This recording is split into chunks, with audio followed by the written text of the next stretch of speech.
అందరికీ నమస్కారం friends. Welcome to my channel SS study circle. Eenadu పేపర్లో వచ్చేటువంటి ముఖ్యమైన కరెంట్ అఫైర్స్ అనేది ప్రతిరోజు కూడా మన ఛానల్లో అయితే కాంపిటేటివ్ చదువుతున్నటువంటి ప్రతి ఒక్క స్టూడెంట్కి యూజ్ అయ్యే విధంగా మన ఛానల్లో అయితే డిస్కస్ చేస్తున్నాం. 2026 జనవరి 23వ తారీఖు సంబంధించి ముఖ్యమైన కరెంట్ అఫైర్స్ అయితే చూద్దాం. అందులో మొదటి అంశం వచ్చి అమృత్ భారత్ ఎక్స్ప్రెస్. దీని గురించి చూద్దాం. కేంద్ర మంత్రి జి కిషన్ రెడ్డి గారు కొత్తగా అమృత్ భారత్ 2.0 ఎక్స్ప్రెస్ అనేది అందుబాటులోకి రానుందనేసి వెల్లడించారు. కేరళలో తిరువనంతపురం నుంచి అయితే ఈ ఎక్స్ప్రెస్ అనేది బయలుదేరుతుంది. ఈ రైలును ప్రధాని నరేంద్ర మోడీ గారు అయితే వర్చువల్గా అయితే ప్రారంభిస్తారు. ఇది చెల్లపల్లి నుంచి తిరువనంతపురం మధ్య అయితే ప్రయాణిస్తూ ఉంటుంది. ఇప్పటికే చెల్లపల్లి ముజఫర్ అంటే బీహార్ మధ్య ఒక అమృత్ భారత్ ఎక్స్ప్రెస్ అనేది కూడా నడుస్తూ ఉంది. దీనికి సంబంధించి క్వశ్చన్ ఏ విధంగా అడగవచ్చు అంటే,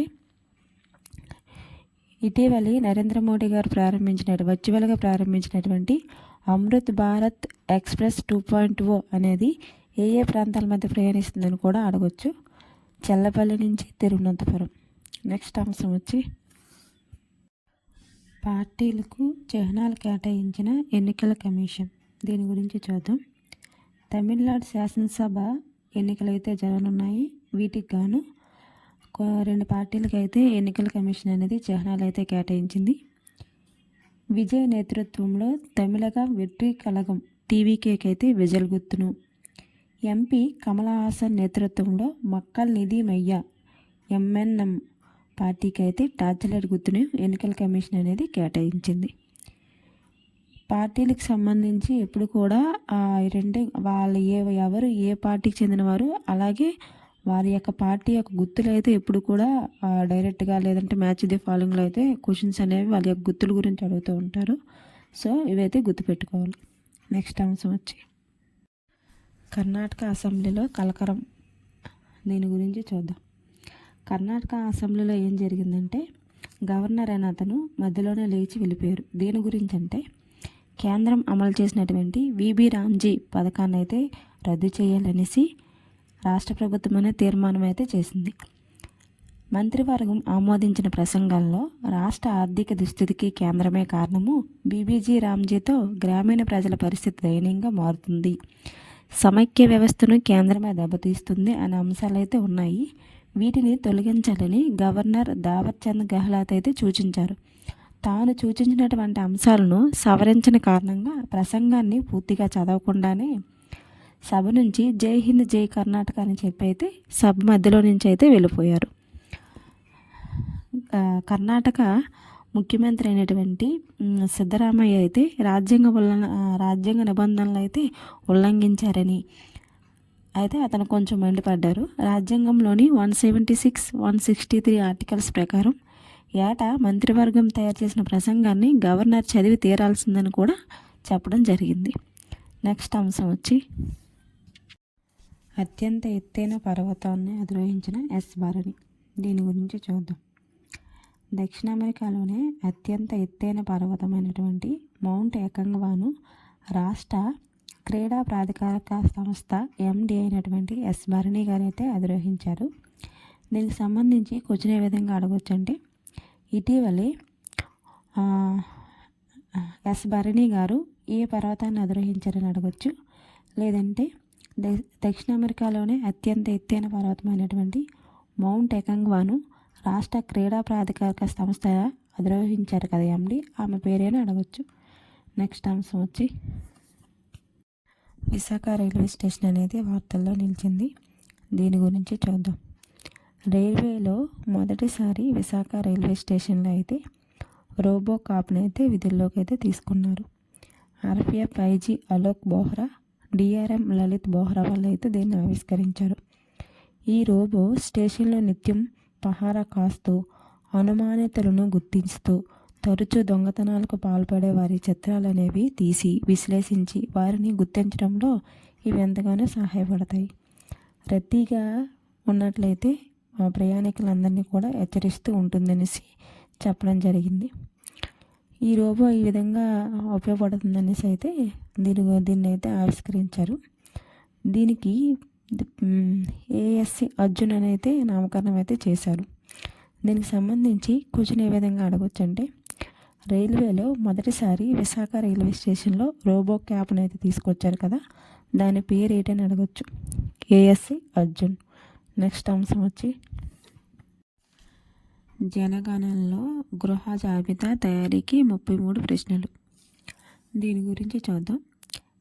దేశవ్యాప్తంగా చేపట్టనున్న జనగణనలో అంటే జనాభా లెక్కల సేకరణలో భాగమైనటువంటి గృహ జాబితా తయారీకి కేంద్ర హోంశాఖ 33 ప్రశ్నలు అయితే ఖరారు చేసింది. 2020 జనవరి 9న విడుదల చేసిన నోటిఫికేషన్తో పోలిస్తే దీనిలో ప్రశ్నలన్నీ కూడా ఒకటే. అయితే ఇంటి గచ్చు, గోడలు, పైకప్పు కోసం వినియోగించిన మెటీరియల్ను తెలుసుకోవడానికి ఇది వరకు ఒక ప్రశ్న అడిగితే ఇప్పుడు 3గా వాటిని అయితే విడగొట్టడం జరిగింది. దీంతో 31 నుంచి 33 వరకు అయితే పెరిగాయి. 2027 జనాభా లెక్కల సేకరణ 2 దశలు అయితే జరుగుతుంది. ఈ ఏడాది ఏప్రిల్ 1 నుంచి సెప్టెంబర్ 30 మధ్య కాలంలో నిర్దేశించిన 30 రోజుల్లో దేశవ్యాప్తంగా కూడా అన్ని రాష్ట్రాలు, కేంద్రపాలిత ప్రాంతాల్లో హౌసింగ్ లిస్ట్ కార్యక్రమం అయితే పూర్తి చేస్తారు. జనాభా లెక్క సేకరణలో గృహ జాబితా తయారీకి అయితే 33 ప్రశ్నలు అనేవి ఈ విధంగా అయితే కేంద్ర హోంశాఖ అనేది ఖరారు చేసింది. నెక్స్ట్ అంశం వచ్చి అత్యంత పురాతన గుహ చిత్రకళ. దీని గురించి చూద్దాం. ఇది ఎక్కడ బయటపడిందంటే ఇండోనేషియాలోని సులవేసిలో ప్రపంచంలోనే అత్యంత పురాతనమైన గుహ చిత్రకళను అయితే శాస్త్రవేత్తలు అనేవారు గుర్తించారు.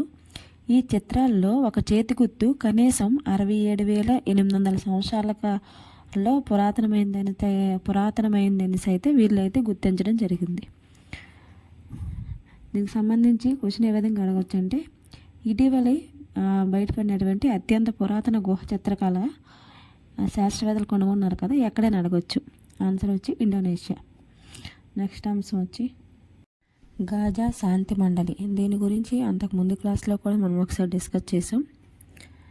2026 జనవరి 22న 56వ ప్రపంచ ఆర్థిక వేదిక సదస్సు అనేది స్విట్జర్లాండ్ రాజధాని అయినటువంటి దావోస్లో అయితే నిర్వహించారు.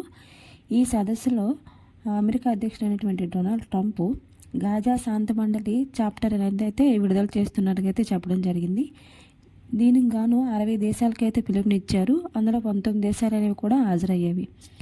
ఇజ్రాయిల్ హమాస్ కాల్పుల విరమణ ఒప్పందం ఎక్కడ జరిగిందంటే ఈజిప్ట్ రాజధాని అనేటువంటి కైరోలో అయితే నిర్వహించారు. గాజా శాంతి మండలి ఏర్పాటు చేశారు కదా, దీనికి చైర్మన్గా ఎవరున్నారు? అమెరికా అధ్యక్షుడు అయినటువంటి డొనాల్డ్ ట్రంప్. నెక్స్ట్ అంశం వచ్చి తమిళనాడులో కాగిత రహిత రిజిస్ట్రేషన్ సేవలు. దీని గురించి చూద్దాం. రిజిస్ట్రేషన్ శాఖలో ప్రజాసేవలను పూర్తి స్థాయి కాగిత రహితంగా మార్చేందుకు తమిళనాడు ప్రభుత్వం డిజిటల్ విధానాన్ని అయితే తీసుకొచ్చింది.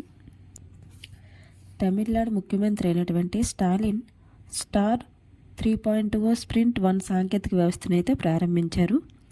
Aadhaar card, OTP, biometric authentication ద్వారా తొలి విడతగా 18 రకాల సేవలను పొందేలా అయితే ఏర్పాట్లు అయితే చేశారు. భూములో రిజిస్ట్రేషన్లను ఆధార్ వెరిఫికేషన్ పూర్తయ్యాక సబ్ రిజిస్టర్ డిజిటల్ సంతకంతో రిజిస్టర్ అయ్యేలా ఆన్లైన్ ద్వారా ఎలక్ట్రానిక్ పత్రాన్ని అయితే పొందేలాగా అయితే ఏర్పాట్లు అయితే చేస్తున్నారు. దీనికి సంబంధించి క్వశ్చన్ ఎలా అడగవచ్చు అంటే, ఇటీవల ఏ రాష్ట్ర ప్రభుత్వం కాగిత రహిత రిజిస్ట్రేషన్ సేవలను అందుబాటులోకి తీసుకొచ్చిందని అడగచ్చు. తమిళనాడు రాష్ట్ర ప్రభుత్వం. నెక్స్ట్ అంశం వచ్చి బెంగళూరు అనేది వార్తల్లో నిలిచింది. దీని గురించి చూద్దాం. నెదర్లాండ్కి చెందిన లొకేషన్ టెక్నాలజీ సంస్థ టామ్ ఇండెక్స్ 2025 అయితే విడుదల చేసింది. ప్రపంచంలోనే అత్యంత ట్రాఫిక్ రద్దీ ఉండే నగరాల్లో మెక్సికో అనేది తొలి స్థానంలో ఉంది. బెంగళూరు అనేది 2వ స్థానంలో అయితే ఉంది. మన హైదరాబాద్ వచ్చి 47వ స్థానంలో అయితే నిలిచింది. బెంగళూరు అనేది 2024 సంవత్సరంలో అయితే 3వ స్థానంలో ఉండేది. ఆ స్థానం అనేది ఇప్పుడు అధిగమించి 2వ స్థానానికి అయితే రావడం జరిగింది. దీనికి సంబంధించి క్వశ్చన్ ఏ విధంగా అడగచ్చు అంటే, ప్రపంచంలోనే అత్యంత ట్రాఫిక్ రద్దీ ఉండే నగరాల్లో తొలి స్థానంలో ఉన్నది ఏందని అడగొచ్చు, లేదంటే బెంగళూరు ఎన్నో స్థానంలో ఉందని అనేసి అడగొచ్చు. సో వీటి యొక్క ఫస్ట్, సెకండ్ అదేవిధంగా ర్యాంకులు అనేవి గుర్తుపెట్టుకోవాలి, ఇంపార్టెంట్, గుర్తుపెట్టుకోండి. నెక్స్ట్ అంశం వచ్చి అంతరిక్ష రంగంలో స్టార్టప్ల విప్లవం రావాలి. దీని గురించి అయితే చూద్దాం. విజ్ఞాన్ యూనివర్సిటీలో విజ్ఞాన్, అమరావతిలోని ఆంధ్రప్రదేశ్ స్పేస్ టెక్ అకాడమీ, హైదరాబాద్లోని అనంత టెక్నాలజీ సంయుక్త ఆధ్వర్యంలో ఆంధ్రప్రదేశ్ స్పేస్ టెక్ సమ్మిట్ 2026 అయితే ప్రారంభమైంది. ఈ సమ్మిట్లో హైదరాబాద్కి చెందినటువంటి ఎన్ఆర్ఎస్సి డైరెక్టర్ ప్రకాష్ చౌహాన్ అనే అతను మాట్లాడుతూ, 3 ఏళ్ల క్రితం దేశవ్యాప్తంగా 3-4 స్పేస్ టెక్లు ఉంటే ఇప్పుడు వాటి సంఖ్య అనేది 300కు చేరిందని కూడా చెప్పడం జరిగింది. ఈ సదస్సును leveraging space technology for Viksit Bharat 2047 ఇతివృత్తంతో అయితే నిర్వహిస్తున్నారు. ఈ స్టార్టప్లు ఉపగ్రహాల తయారీ, డేటా విశ్లేషణ, కమ్యూనికేషన్, నావిగేషన్ సాంకేతికతల్లో వినూత్న ఆవిష్కరణలు అయితే తీసుకొస్తున్నాయి.